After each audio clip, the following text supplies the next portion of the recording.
ನಮಸ್ತೆ, ಪವಿತ್ರ ಕ್ರಿಯೇಷನ್ಸ್‌ಗೆ ಸ್ವಾಗತ. ಇವತ್ತು ಕೋಲ್ಡ್ ಪ್ರೋಸೆಸ್ಸಲ್ಲಿ ರೋಸ್ ಪೌಡರ್‌ನ ಯೂಸ್ ಮಾಡಿಕೊಂಡು ಹೇಗೆ ಸೋಪ್ ಮಾಡೋದು ಅಂತ ನಾನು ಡೀಟೇಲಾಗಿ ಹೇಳ್ತೀನಿ. ಕೊನೆವರೆಗೂ ವಿಡಿಯೋ ನೋಡಿ. ಸ್ವಲ್ಪನಾದರೂ ಇಷ್ಟ ಆಯಿತು ಅಂತಂದರೆ ಸಬ್ಸ್ಕ್ರೈಬ್ ಮಾಡಿ, ಶೇರ್ ಮಾಡಿ, ಲೈಕ್ ಮಾಡಿ. ನಾನು ಇಲ್ಲೇನು ಡಿಸ್ಪ್ಲೇಯಲ್ಲಿ ತೋರಿಸ್ತಾ ಇದ್ದೀನಿ, ಇದೇ ಥರ ಸೋಪು ರೋಸ್ ಪೌಡರ್‌ನ ಯೂಸ್ ಮಾಡಿ ಹೇಗೆ ಮಾಡೋದು ಅಂತ ಇವಾಗ ನೋಡ್ಕೊಂಬರೋಣ. ಇಲ್ಲಿ ನಾನು ನೋಡಿ ಮಲ್ಟಿಪಲ್ ಆಯಿಲ್ನ ಮೆಷರ್ ಮಾಡಿ ಇಟ್ಕೊಂಡಿದ್ದೀನಿ. ಪ್ಲಸ್ಸು ಲೈ ಸೊಲ್ಯೂಷನ್ನ ರೆಡಿ ಮಾಡಿ ಇಟ್ಕೊಂಡಿದ್ದೀನಿ. ಪೌಡರ್ ತಗೊಂಡಿದ್ದೀನಿ, ಎಸೆನ್ಷಿಯಲ್ ಆಯಿಲ್ ತೊಗೊಂಡಿದ್ದೀನಿ. ಇಷ್ಟನ್ನ ರೆಡಿ ಮಾಡಿ ಇಟ್ಕೊಬೇಕಾಗುತ್ತೆ ನೀವು ಮೊದಲು ಮಾಡಬೇಕಾದ್ರೆ. ಸೇಫ್ಟಿಗೋಸ್ಕರ ನೀವು ಗ್ಲೌಸ್ ಹಾಕ್ಕೊಳ್ಳಿ, ಮಾಸ್ಕ್ ಹಾಕ್ಕೊಳ್ಳಿ. ಅದನ್ನು ಮಾತ್ರ ಮಿಸ್ ಮಾಡಬೇಡಿ, ಅದು ನಿಮ್ಮ ಸೇಫ್ಟಿಗೋಸ್ಕರ. ಸೊ ಇಲ್ಲಿ ನಾನು ಮಲ್ಟಿಪಲ್ ಆಯಿಲ್ಗೆ ಫಸ್ಟು ನಾನು ಪೌಡರ್ ಹಾಕೋತೀನಿ. ಇಲ್ಲಿ ನಾನು ಸ್ವಲ್ಪ ಕ್ಲೇ ಮಿಕ್ಸ್ ಮಾಡ್ಕೊಂಡಿದ್ದೀನಿ, ಅದು ಆಪ್ಷನಲ್ಲು. ಇಲ್ಲಾಂದರೆ ನೀವು ಪ್ಯೂರು ರೋಸದು ಪೌಡರ್ ತಗೋಬೋದು. ಇಲ್ಲೊಂದು ಸ್ವಲ್ಪ ಕ್ಲೇ ಮಿಕ್ಸ್ ಮಾಡ್ಕೊಂಡಿದ್ದೀನಿ.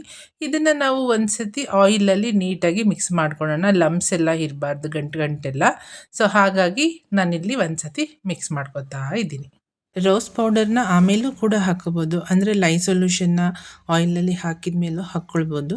ಅಂದರೆ ಮೊದಲೇ ಹಾಕ್ಕೊಂಡಾಗ ಯೂನಿಫಾರ್ಮಲ್ಲಿ ಅದು ನೀಟಾಗಿ ಮಿಕ್ಸ್ ಆಗುತ್ತೆ ಅನ್ನೋ ಉದ್ದೇಶದಿಂದ ನಾನು ಹಾಕ್ಕೊಂಡಿರೋದು. ಯಾವ ಥರನಾದರೂ ಮಾಡ್ಕೋಬೋದು, ಏನು ಡಿಫ್ರೆನ್ಸ್ ಅಂತ ಎಲ್ಲ ಏನು ಅನಿಸಲ್ಲ. ಬಟ್ ಅದು ಪೌಡರ್ ಬಂದುಬಿಟ್ಟು ಆಯಿಲಲ್ಲಿ ನೀಟಾಗಿ ಬ್ಲೆಂಡ್ ಆಗಿರಬೇಕು, ಯಾವುದೇ ಲಮ್ಸ್ ಇರಬಾರ್ದು. ಸೊ ಅದಕ್ಕೋಸ್ಕರ ಈಗ ನೋಡಿ ಒಂದು ಸತಿ ನಾನು ಆ ಪೌಡರ್ನ ಬ್ಲೆಂಡ್ ಮಾಡ್ಕೊಳ್ತೀನಿ. ಒಂದೊಂದು ಸತಿ ಪೌಡರ್ ಏನಾಗಿರುತ್ತೆ ಅಂದರೆ ಗಂಟಾಗಿರುತ್ತಲ್ಲ, ಅದು ಕೊನೆಯಲ್ಲಿ ಸೋಪಿನ ಮಧ್ಯೆ ಹಾಗೆ ಬಂದಾಗ ಕಟ್ ಮಾಡಬೇಕಾದ್ರೆ ಅಷ್ಟು ಚೆನ್ನಾಗಿ ಅನಿಸಲ್ಲ. ಹಾಗಾಗಿ ಒಂದು ಸತಿ ಬ್ಲೆಂಡರಲ್ಲಿ ಬ್ಲೆಂಡ್ ಮಾಡಿ ಆದಮೇಲೆ ನಾನು ಲೈ ಸೊಲ್ಯೂಷನ್ ಏನು ರೆಡಿ ಮಾಡಿ ಇಟ್ಕೊಂಡಿದ್ದೆ ಅದನ್ನು ಫಿಲ್ಟರ್ ಮಾಡ್ಕೊಳ್ತೀನಿ. ಫಿಲ್ಟರ್ ಮಾಡ್ಕೊಂಡು ಆದಮೇಲೆ ಮತ್ತು ನಾನು ಅದನ್ನು ಬ್ಲೆಂಡ್ ಮಾಡ್ತಾ ಹೋಗ್ತೀನಿ. ಬ್ಲೆಂಡ್ ಮಾಡ್ತಾ ಹೋಗಬೇಕು ಎಲ್ಲಿವರೆಗೆ ಅಂದರೆ ಅದೊಂದು ಟ್ರೇಸ್ ಬರಬೇಕು. ಅಂದರೆ ಸ್ವಲ್ಪ ಬಟರ್ ಕನ್ಸಿಸ್ಟೆನ್ಸಿ ಬಂದಂಗೆ ಸ್ವಲ್ಪ ಥಿಕ್ ಅನ್ನಿಸ್ಬೇಕು. ಅಲ್ಲಿವರೆಗೆ ನೀವು ಅದನ್ನು ಬ್ಲೆಂಡ್ ಮಾಡಬೇಕಾಗುತ್ತೆ. ಆವಾಗಲೇ ಅದು ವಾಟರು ಮತ್ತು ಲೈ ಎರಡೂ ನೀಟಾಗಿ ಕಂಬೈನ್ ಆಗಿರುತ್ತೆ. ಸೊ ಅದು ಆದಮೇಲೆ ನೀವು ಎಸೆನ್ಷಿಯಲ್ ಆಯಿಲ್ ಆದರೂ ಯೂಸ್ ಮಾಡ್ಬೋದು, ಫ್ರೆಗ್ರೆನ್ಸ್ ಆಯಿಲ್ ಆದರೂ ಯೂಸ್ ಮಾಡ್ಬೋದು. ಅದು ನಿಮ್ಮ ಆಪ್ಷನಲ್ಲು. ಇಲ್ಲ ನನಗೆ ಯಾವುದು ಬೇಡ ಅಂತಂದರೆ ಇದನ್ನೇ ಬ್ಯಾಟರ್ನ ಸ್ವಲ್ಪ ಗಟ್ಟಿ ಆದಮೇಲೆ ನೀವು ಬೇಕಾದರೆ ಮೋಲ್ಡ್ಗೂ ಕೂಡ ಹಾಕ್ಕೊಳ್ಬೋದು. ಇಲ್ಲಿ ನಾನು ಎಸೆನ್ಷಿಯಲ್ ಆಯಿಲ್ನ ಯೂಸ್ ಮಾಡ್ತಾ ಇದ್ದೀನಿ. ಯೂಸ್ ಮಾಡಿ ಅದನ್ನು ಒಂದು ಸತಿ ಬ್ಲೆಂಡ್ ಮಾಡಿ, ಇಲ್ಲಾಂದರೆ ಜಸ್ಟ್ ಮಿಕ್ಸ್ ಮಾಡ್ತಾ ಹೋಗಿ ಅದೇ ನೀಟಾಗಿ ಬ್ಲೆಂಡ್ ಆಗಿ ಬೇಗ ಅದು ಟ್ರೇಸ್ ಬರುತ್ತೆ. ಸೊ ಅವಾಗ ಏನು ಮಾಡಬೇಕು ಅಂದರೆ ನೀವು ಇಮಿಡಿಯೇಟಾಗಿ ಮೋಲ್ಡ್ಗೆ ಹಾಕ್ಬಿಡ್ಬೇಕು. ತುಂಬ ಹೊತ್ತು ವೆಯ್ಟ್ ಮಾಡಬಾರ್ದು, ಇಮಿಡಿಯೇಟಾಗಿ ಮೋಲ್ಡ್ ಬರಬೇಕು. ಇಲ್ಲಿ ನೋಡಿ ಕಲರ್ ಕೂಡ ಚೇಂಜ್ ಆಯಿತು, ಟ್ರೇಸ್ ಕೂಡ ಬೇಗ ಆಗ್ತಾ ಇದೆ. ಸೊ ಹಾಗಾಗಿ ನಾನು ಏನು ಮಾಡ್ತೀನಿ ಅಂದರೆ ಇವಾಗ ನನ್ನ ಹತ್ರ 1.5 kg ಇದು ಮೋಲ್ಡ್ ಇದೆ. ಸೊ ಆ ಮೋಲ್ಡಿಗೆ ನಾನು ಶಿಫ್ಟ್ ಮಾಡ್ತಾ ಇದ್ದೀನಿ. ಶಿಫ್ಟ್ ಮಾಡಿ ಆದಮೇಲೆ ನೀವು 24 ಅವರ್ ಇದನ್ನು ಮೋಲ್ಡಲ್ಲೇ ಹೀಗೆ ಬಿಡಬೇಕಾಗುತ್ತೆ. ಏಕೆಂದರೆ ಅದು ಕ್ಯೂರಿಂಗ್ ಆಗಬೇಕು, ಅಂದರೆ ಹಾರ್ಡ್ ಆಗಬೇಕು ಸೋಪು. ಸೊ ಹಾಗಾಗಿ ಅದಾಗಿ ನೀವು 24 ಅವರ್ ಆದಮೇಲೆ ನೀವು ಅದನ್ನು ಮೋಲ್ಡಿಂದ ವಾಪಸ್ ತೆಗಿಬೋದು. ಈಗ ನಾನು ಅದನ್ನು ನೀಟಾಗಿ ಸೆಟ್ ಮಾಡ್ತಾ ಇದ್ದೀನಿ. ಸೊ ಅದೆಲ್ಲ ನೀಟಾಗಿ ಸೆಟ್ ಆಗಬೇಕು, ಮಧ್ಯದಲ್ಲಿ ಗ್ಯಾಪ್ ಎಲ್ಲ ಬರಬಾರ್ದು. ಗ್ಯಾಪ್ ಎಲ್ಲ ಬಂದರೆ ಕಟ್ ಮಾಡಿದಾಗ ಚೆನ್ನಾಗಿರಲ್ಲ. ಸೊ ಹಾಗಾಗಿ ನಾನು ಏನು ಮಾಡಿದೆ ಅಂದರೆ ಒಂದು ಸತಿ ನೀಟಾಗಿ ಎಲ್ಲ ಯೂನಿಫಾರ್ಮಲ್ಲಿ ಇರಲಿ ಅಂತ ಒಂದು ಸತಿ ಜಸ್ಟ್ ಟ್ಯಾಪ್ ಮಾಡಿದೆ. ಟ್ಯಾಪ್ ಮಾಡಿದಾಗ ನೀಟಾಗಿ ಎಲ್ಲ ಕಡೆ ಸೋಪ್ ಬ್ಯಾಟರ್ ಹೋಗಿರುತ್ತೆ.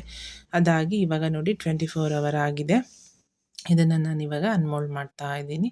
ಅನ್ಮೋಲ್ಡು ಮಾಡಿ ಆದಮೇಲೆ ಕಟ್ಟಿಂಗ್ ಮಾಡ್ತೀನಿ. ಕಟ್ಟಿಂಗ್ ಮಾಡಿ ಆದಮೇಲೆ ನೀವು 45 ಡೇಸು ಸ್ಟೋರಿಂಗಿಗೆ ಇಡಬೇಕು, ಅಂದರೆ ಕ್ಯೂರಿಂಗಿಗೆ ಇಡಬೇಕಾಗ್ತದೆ.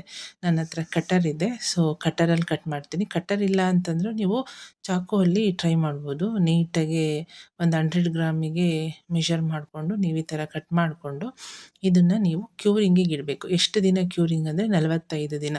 ಅಂದರೆ 45 ದಿನದ ತನಕ ನೀವು ಈ ಸೋಪನ್ನ ಯೂಸ್ ಮಾಡಬಾರ್ದು. ತುಂಬ ಜನ ಏನು ಮಾಡ್ತಾರೆ ಅಂತಂದರೆ ಮಾಡಿ ಒಂದು 10-20 ದಿನಕ್ಕೆ ಯೂಸ್ ಮಾಡಿದಾಗ ಅದೇನಾಗುತ್ತೆ ಅಂತಂದರೆ ಕಾಸ್ಟಿಕ್ ಸೋಡಾ ಇನ್ನೂ ಎವ್ಯಾಪೊರೇಟ್ ಆಗಿರಲ್ಲ, ಅದು ಸ್ವಲ್ಪ ನಿಮಗೆ ಬರ್ನಿಂಗ್ ಸೆನ್ಸೇಷನ್ ಕೊಡುತ್ತೆ. ಸೊ ಹಾಗಾಗಿ ನೀವು 45 ದಿನ ಆದಮೇಲೆ ಈ ಸೋಪನ್ನು ಯೂಸ್ ಮಾಡಬೇಕಾಗುತ್ತೆ. ಇವನ್ ಸೇಲ್ ಮಾಡೋರು ಕೂಡ 45ರಿಂದ 50 ದಿನ ಆದಮೇಲೆ ಇದನ್ನು ಪ್ಯಾಕ್ ಮಾಡಿಬಿಟ್ಟು ಸೇಲ್ ಮಾಡಬೇಕು. ಅಲ್ಲಿವರೆಗೂ ನೀವೊಂದು ಎಲ್ಲಾದರೂ ಒಳ್ಳೆ ವೆಂಟಿಲೇಷನ್ಸ್ ಇರೋ ಜಾಗದಲ್ಲಿ ಸ್ಟೋರ್ ಮಾಡಿ ಇಡಿ. ಸೊ ಇಷ್ಟು ಇನ್ಫಾರ್ಮೇಷನ್ನು. ಮತ್ತು ನಮ್ಮ ಹತ್ರ ವೆರೈಟೀಸ್ ಆಫ್ ಸೋಪ್ಗಳೆಲ್ಲ ಇದೆ. ಲೈಕ್ ಮಂಜಿಷ್ಟ ಇದೆ, ಕುಪೈಮಿನಿ ಇದೆ, ಉಪ್ಟನ್ ಇದೆ, ಚಾರ್ಕೋಲ್ ಇದೆ, ಪಪಾಯ ಇದೆ. ಅದ್ರ ಜೊತೆ ತುಂಬ ಹೋಮ್ ಮೇಡ್ ಪ್ರಾಡಕ್ಟ್ಗಳಿದೆ, ಹರ್ಬಲಿಂದ ಮಾಡಿರೋದು. ಸೊ ನಿಮ್ಗೆ ಯಾರಿಗಾದ್ರೂ ಬೇಕು ಅಂತಂದರೆ ಕೆಳಗೆ ಕಾಣ್ತಾ ಇರೋ ನನ್ನ ನಂಬರ್ಗೆ ಕಾಂಟ್ಯಾಕ್ಟ್ ಮಾಡಿ. ಇವನ್ ರೀಸೇಲ್ಗೂ ಕೂಡ ನಾವು ಕೊಡ್ತಾ ಇದ್ದೀವಿ.